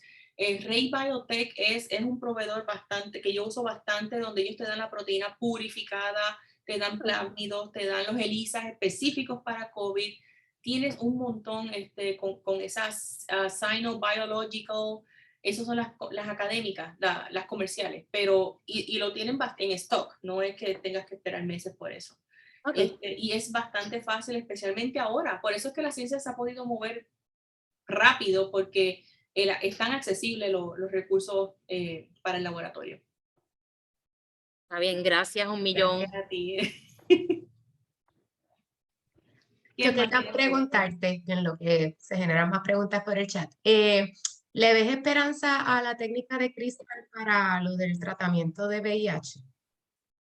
Totalmente. Como debido a la especificidad que tiene, pues tú puedes encontrar la secuencia que tú quieres. El virus todavía tiene las secuencias de anclaje que le llaman, que eso no cambia. Eso trabaja a nuestra ventaja. El reto más grande es, tú tienes que entrar a la célula para poder encontrar eso. Entonces, ¿cómo podemos hacer eso en todas las células del cuerpo que no sea tóxico? Entonces, ahí ese es el reto más grande, cómo encontrarla. En las famosas reservas celulares que Lorenzo, doctor Maldonado y Milka y Tata y todo el mundo nos pasábamos discutiendo, Sandra también, las reservas celulares, o sea, cuando una célula se está replicando muy frecuentemente como un linfocito activado, es fácil encontrarla, porque está presentando su cara, pero un macrófago que está latente, los macrófagos en el cerebro pueden estar latentes por 10 años sin replicarse. ¿Cómo tú vas a encontrar esa célula? Entonces, ese es el reto, pero la técnica CRISPR, yo creo que sí. Lo que pasa es que tenemos que desarrollar un radar más potente para poder hacer el escaneo desde afuera sin tener que entrar a la célula. Ok, excelente, qué bueno. ¿Alguna otra pregunta? Yo, ¿verdad? Encontré la presentación fascinante y el español tuyo maravilloso. Al principio empezaste con acento, pero después se te fue. Bueno, lo que difícil. Karen, te voy a hacer otra preguntita. Sí, claro. Esta es más general. ¿Tú nos puedes hablar sobre las oportunidades de investigación en UT para los estudiantes que nos están acompañando en la mañana de hoy? Sí, ayer estábamos hablando sobre cómo muchos de los estudiantes que han participado empiezan como voluntarios en el laboratorio y de momento como que se envuelven, ¿verdad? Algunos son voluntarios, otros son parte de programas como el que ustedes tienen. Acá en UT, y esto es lo que yo hago. Bueno, lo que yo hacía en Colorado era que ellos allá tienen, y acá también, un programa de verano en donde reciben estudiantes de diferentes instituciones y les dan la bienvenida en un laboratorio, los ponen directamente en el bench a hacer investigación, obviamente, un entrenamiento, ¿verdad? Y la experiencia es completa, es un internado completo donde tú te entrenas, haces los experimentos, interpretas la data y presentas en el simposio, y dependiendo de cómo vaya el proyecto, puedes presentar a nivel nacional, ¿verdad? A Experimental Biology, a todos estos meetings. Y entonces de ahí es que a veces está la oportunidad de continuar el proyecto durante el semestre, a veces hay análisis de bioinformática que uno puede hacer virtual, tú no tienes que estar en el bench para hacer eso. Así es que a veces la historia sigue de esa manera. Cuando la historia sigue creciendo y el paper está listo, entonces ahí el back and forth para pues, corrección de los borradores y todo eso. Ese tipo de programa es el que tenemos acá. se llama el Summer Accelerated Biomedical Research Program, el SABER, en donde básicamente reciben estudiantes que todavía como que no saben bien si quieren medicina, si quieren PhD, y como que nunca han visto un laboratorio, especialmente la generación de los estudiantes durante el COVID, donde lo que no les estoy exagerando, les han dicho, así es como medimos el pH, y le hacen así con el strip y ya, así por la cámara. O sea, cuando vas a un laboratorio, te gradúas, tienes un diploma en no sé qué, en biotecnología, lo que sea, y nunca has medido pH. O sea, un ejemplo, ¿verdad? Pero esa experiencia en el bench es crítica porque cuando tú vayas a tu trabajo van a esperar que tú sepas esos conceptos básicos. Así que este tipo de programa hace eso, les dan la experiencia en el bench para que aprendan la técnica, la apliquen a una pregunta real de investigación, no es un show de cocinar, y pues sigan adelante. Muchos de ellos, y yo lo he visto, muchos de ellos dicen, a mí no me interesa esto, dame la carta de recomendación y me voy. A veces dicen, yo quiero seguir, ¿verdad? Y ese es la mayoría de los casos que he visto es eso, porque hace sentido, todas las clases, todo el conocimiento lo aplican y se sorprenden de lo rápido que lo pueden entender en el bench. Programas así, tenemos el SABER en el verano, básicamente ese es el único que tenemos, no tenemos post-bac. Y claro, pues está el programa de maestría y el de doctorado acá en ciencias biomédicas también. Pero esa es la manera que estamos haciendo. Yo he tenido gente de Puerto Rico, la mayoría de ellos de la UPR de Ponce, con el programa de ellos, y así hemos tenido proyectos bastante productivos donde hemos publicado varios papers así. El estudiante viene, se juquea con el proyecto, sigue trabajando con él y así continúa su carrera graduada. Gracias, Charilyn.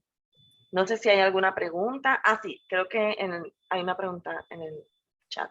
Carilyn.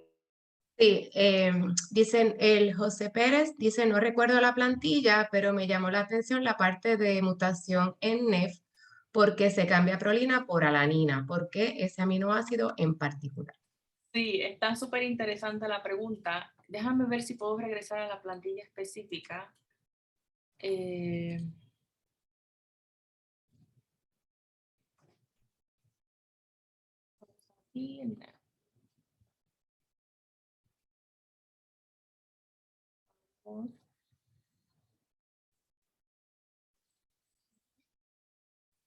Ok, esta es la plantilla, ¿verdad?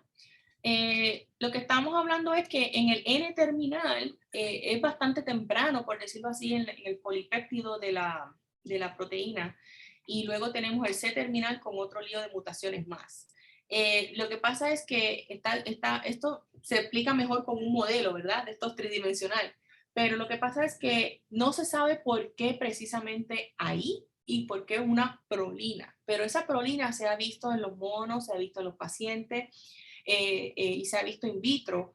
Y lo que entendemos es que esta parte aquí, cuando hay la prolina, que es un aminoácido, como ustedes saben, cíclico, que lo que hace es que va a girar esa hélice completamente hacia una dirección opuesta. Si esto se supone que siguiera para acá, por decirlo así, ahora con esa prolina ahí va a venir para acá. Entonces eso va a mostrar una cara de esta otra parte del polipéptido que no iba a estar expuesta si se hubiera quedado la alanina. No sé si eso contesta la pregunta. ¿Dónde está el Zoom aquí? O stop sharing. ¿De quién era la pregunta? Espérate. El profesor Pérez Meléndez. José Pérez Meléndez. No lo veo. ¿Dónde está? Fue el último comentario. No, pero estoy tratando... míralo ahí. Estoy buscándolo acá. ¿Eso contesta la pregunta más o menos? ¿Sí? Ok. ¿Qué más? Pueden abrir micrófono, que no tengan miedo por abrir micrófono. Soy la doctora Margarita Rodríguez. Charilyn, muchas felicidades por tu presentación, excelente trabajo, y te felicito por esa exposición que, aunque yo soy de química, me gustó mucho y se entendía muy bien. Me alegro. Como química, ¿no? Muy bien, como química me interesó mucho el trabajo que hicieron de colaboración con ingeniería química en el desarrollo de un sensor electroquímico. ese sensor electroquímico, no sé si puedes hablar un poco, ¿era específico para uno de esos biomarcadores de esas proteínas? No es específico, no es un biomarcador. Lo que se está identificando es la proteína del spike del COVID. Lo que pasa es que cuando hay un, creo que está en un, esos detalles lo saben ellos, está en un ambiente muy alcalino, el pH es pH 12, entonces cuando entras, el spike entra en solución, hay una rotación envuelta y hay un disco de níquel que es el que lo detecta. Entonces eso va entonces a dar unas cronometrías que son específicas para, pues en el caso, lo que ellos detectaron era cuando la solución tenía SARS-CoV-2 o no lo tenía, ellos vieron un signature, ¿cómo se llama? Ayuda. Una señal específica. Ajá, una señal específica que estaba presente solamente cuando el SARS-CoV-2 estaba. Así es que esa señal, basado en esa cronometría específica que ocurre a los 100 milisegundos, es que ellos detectan, ok, positivo o negativo. Ellos lo que quieren es detectar algo que tú puedes hacer rápido y que no necesitas el swab ni nada de eso. Ellos lo quieren hacer en saliva para que sea fácil y en los aeropuertos y cosas así. Eso es lo que ellos están tratando de desarrollar.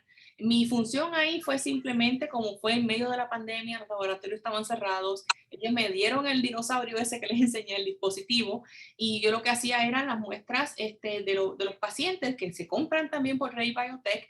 Lo que hacemos es, ellos me decían muestra número 1, 2 y 3, y luego ellos me decían positivo, negativo, y yo confirmaba. Era un single blinded experiment.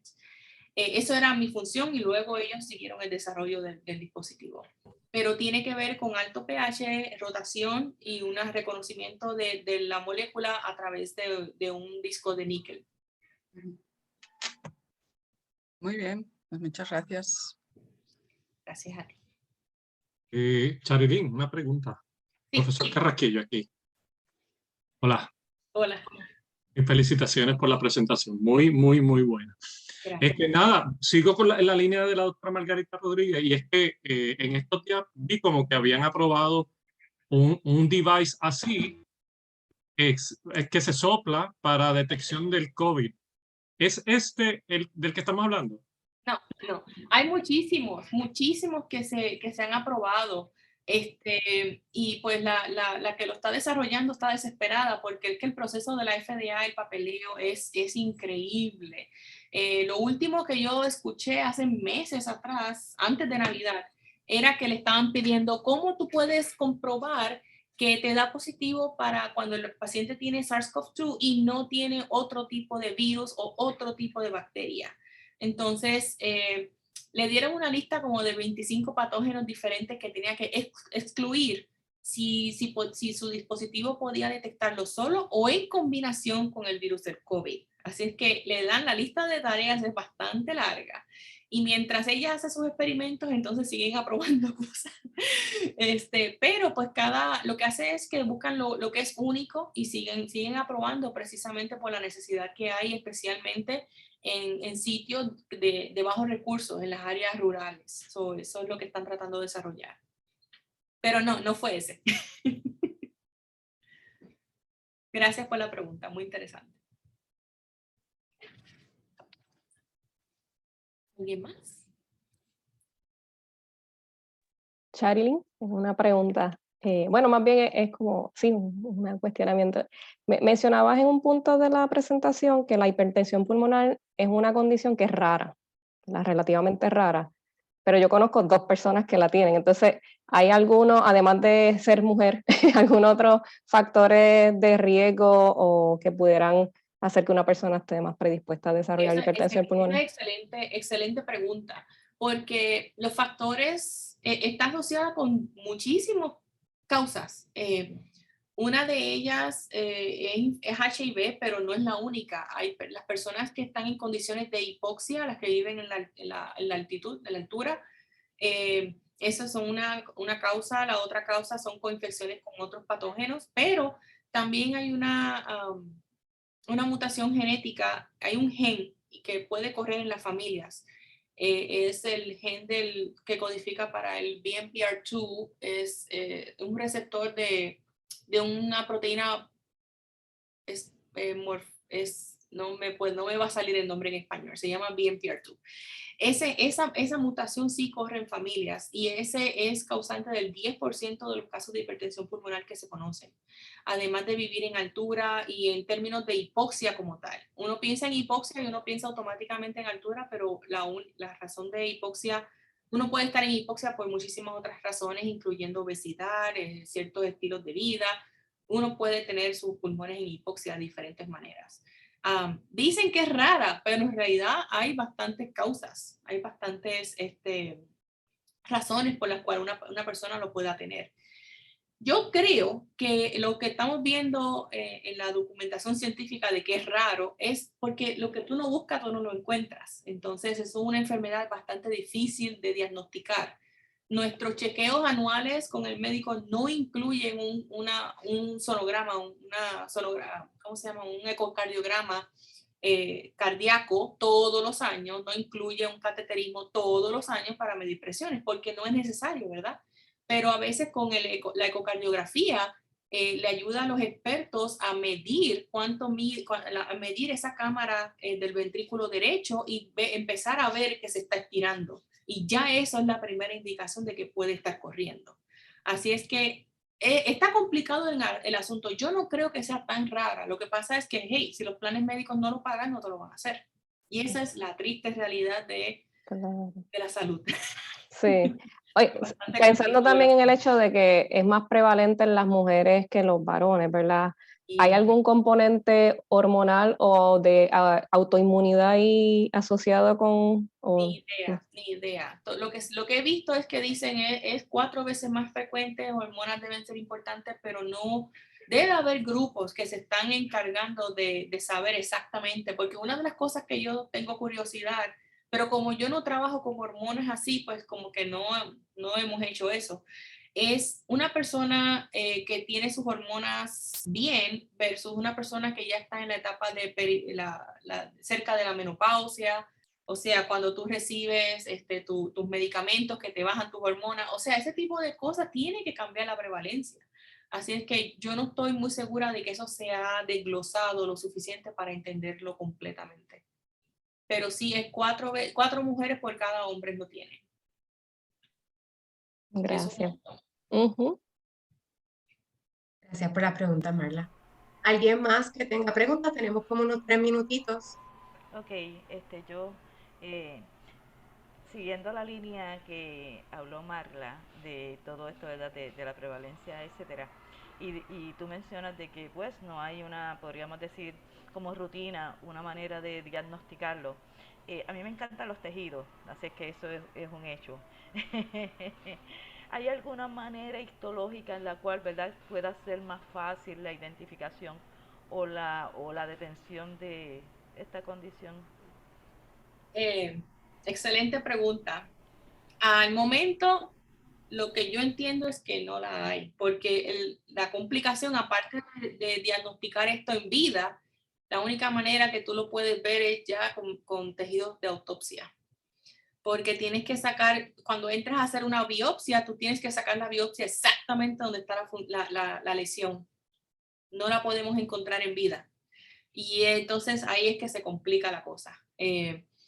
Más bien, más que la presencia de la lesión, el biomarcador es el aumento en la presión ventricular y en el pulmón. Así es que eso es lo que se está usando porque lamentablemente a nivel histológico tenemos que esperar autopsia.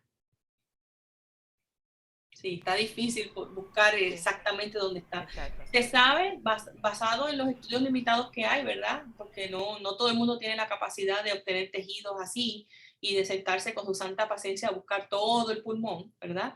Se sabe que este tipo de lesiones se enfocan en lo que se llama las bifurcaciones, cuando el vaso ¿cómo es? Como que se tuerce y se divide. Y como sabemos, el pulmón está lleno de muchas divisiones, ¿verdad? De muchos cuartitos donde los vasos sanguíneos tienen que desviarse. Así que en esas desviaciones es donde se enfocan esas lesiones.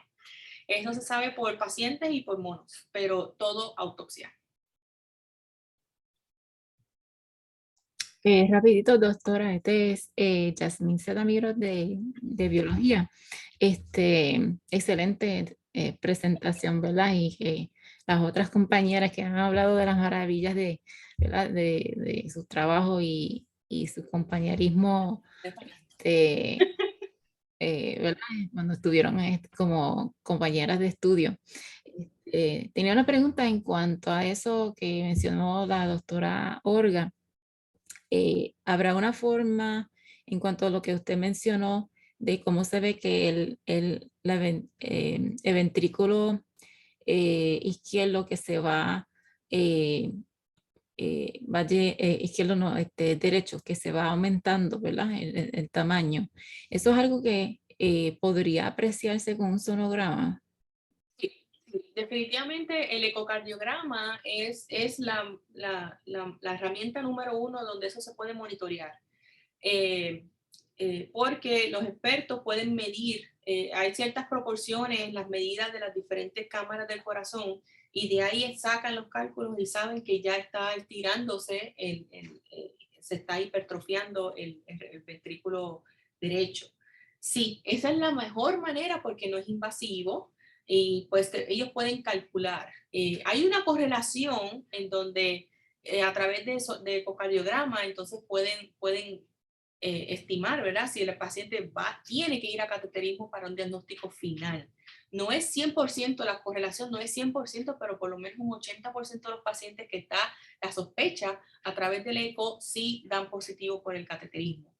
Pero como mencioné anteriormente, y es una triste realidad que se ve no solamente en Puerto Rico, se ve en todos sitios, esos son procedimientos costosos en donde pues no todos los pacientes lo pueden pagar y entonces véngase la cuestión de los planes médicos, las justificaciones, todo el papeleo que ya ustedes se imaginan.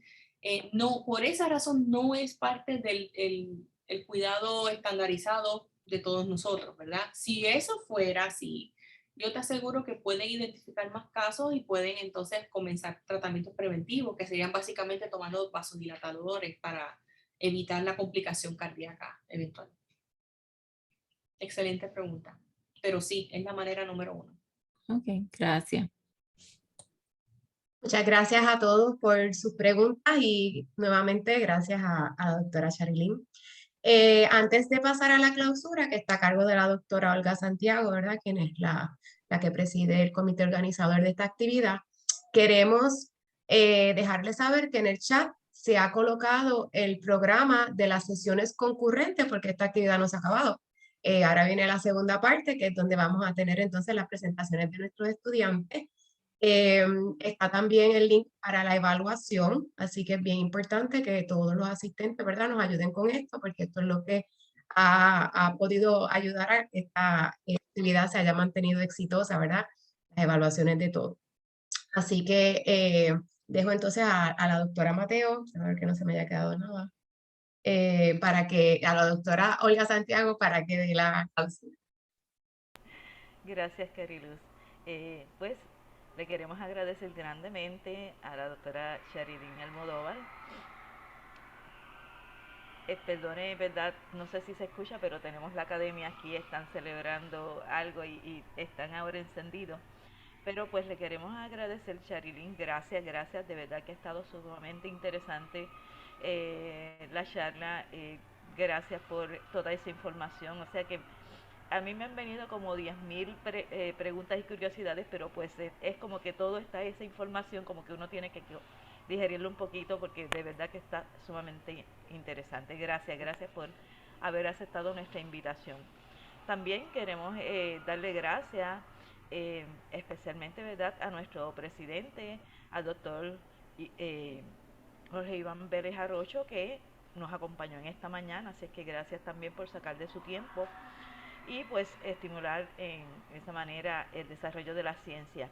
También a la doctora Alma Santiago, que sé que tenía una reunión, pero pues le agradecemos porque sabemos que ella hizo, ¿verdad?, este esfuerzo inicial de que se empezara a hacer estos simposios. Así es que le tenemos que agradecer grandemente a ella. También al comité organizador, a la doctora Mateo y a todo este comité, aunque pues las cartas hayan sido dirigidas por mí, no es mi trabajo, es un trabajo en conjunto, un trabajo titánico, en las cuales pues muchas personas han estado envueltas y pues públicamente les agradezco su ayuda. No menciono todos porque no quiero que nadie se me quede, así es que gracias a todos. También le damos gracias, ¿verdad?, aquí a todos los moderadores que nos van a estar ayudando con los trabajos en los grupos, a la doctora Cariluz Santiago por decir sí rápidamente, al igual que la doctora Marieli Cuevas, gracias, ¿verdad?, porque sabemos que contamos con ustedes y rápidamente nos dijeron que sí y de verdad que se lo agradecemos. Y por último, a todos ustedes jóvenes, a todos ustedes que van a presentar en estos momentos. Sabemos que sin ustedes el simposio no tiene razón de ser, porque ustedes son la razón precisamente del desarrollo de estas actividades. Así es que por favor sigan haciendo ciencia, sigan investigando, sigan buscando, preguntándose, porque en las preguntas y las curiosidades que nos surjan y en buscar esa respuesta es que está el futuro de la ciencia, de lo que llamamos ciencia básica en el bench. Así es que gracias a ustedes jóvenes por su esfuerzo. Sabemos que muchas veces tienen que dar mucho tiempo a la investigación con sus clases, pero eso siempre rinde fruto. Así es que, que nada les detenga y gracias de verdad por todo ese esfuerzo. Y a todos ustedes jóvenes que han estado acompañándonos a nosotros, que tienen sus clases y han sacado su tiempito para estar aquí con nosotros, por favor no se retiren, apoyen a sus compañeros, vayan a los salones, escuchen lo que ellos están haciendo, porque eso les motiva a ellos a seguir investigando y seguir trabajando. Así es que por favor, no se ha terminado el simposio, y al igual lo que dijo Cariluz, no se ha terminado, por favor, están allí las alternativas, está el programa, así es que usted busque la investigación que más le interesa y vaya a los salones, apoye a sus compañeros y antes de retirarse, por favor, nos haga la evaluación. Recuerde, nosotros mejoramos con sus comentarios, así es que las evaluaciones siempre son importantes. Así es que gracias por esta parte, estar aquí en esta parte de nuestro simposio y pues espero que sigan disfrutando porque en verdad que la ciencia se disfruta. Así es que gracias por su presencia. Y gracias. que tenga una buena, ¿verdad?, que continúe su presencia con nosotros. Gracias a la doctora Olga Santiago. Marla, si quieres entonces dar un poquito de conocimiento sobre cómo va a proceder la división de los breakout rooms. Claro. En el chat coloqué unas imágenes con un poco la guía, las instrucciones, pero próximamente voy a estar abriendo los breakout rooms y ya los estudiantes que van a estar presentando y los moderadores están asignados al breakout room que le corresponde. El resto del público va a tener la alternativa de escoger el breakout room al que puede entrar. Si tienen algún problema para acceder al breakout room que interesen, va a haber siempre una persona en la sala general que les puede ayudar a moverse al breakout room que usted desea. Así que está esa alternativa, pero de primera intención van a estar ya preasignados tanto los estudiantes que van a estar presentando como los moderadores a las salas que le corresponden. El resto del público va a tener la alternativa de seleccionar la sala a la cual quiere entrar. Cualquier pregunta, siempre pueden salir del breakout room y llegar a la sesión principal que va a estar abierta para cualquier pregunta o para moverse de una sala si tienen problemas para hacerlo. Cualquier preguntita, ¿verdad?, a la orden. Muchas gracias, Marla. Pueden entonces ir verificando las sesiones concurrentes, ¿verdad?, para que puedan ir escogiendo a cuáles van a asistir. Los horarios que están establecidos en las sesiones concurrentes se van a mantener, de manera que si usted quiere entrar a una y salir a la otra, pues pueda no perdérsela, ¿verdad? Si se adelanta o se atrasa alguna sesión, pues vamos a tratar de mantener ese timing para que puedan entonces aprovechar de todas las sesiones que les interesa. Vamos a tratar de comenzar a las 10 sharp, así que los exhortamos, ¿verdad?, a que vayan entonces organizándose. Y para mí, pues ha sido un placer estar con ustedes como moderadora en esta mañana y bien privilegiada de haber escuchado nuevamente a Charilyn, que vi por ahí un comentario, no hay ningún problema con el acento, es que nos conocemos prácticamente desde que éramos así. y pues tengo la confianza con ella en decirle esas cositas, así que Me siento sumamente contenta de haber estado compartiendo con ella aquí y pues por mi parte nuevamente les deseo que disfruten mucho de la actividad.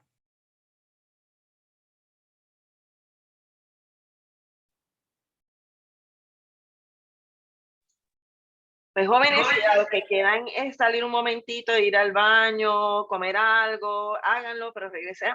Ya a las 10 comenzamos. Los moderadores ya se pueden ir uniendo a los breakout rooms y los estudiantes que tienen que presentar vayan moviéndose también a los breakout rooms para que se pongan en orden en cuestión de la presentación. Y todos mucho éxito y gracias por estar aquí.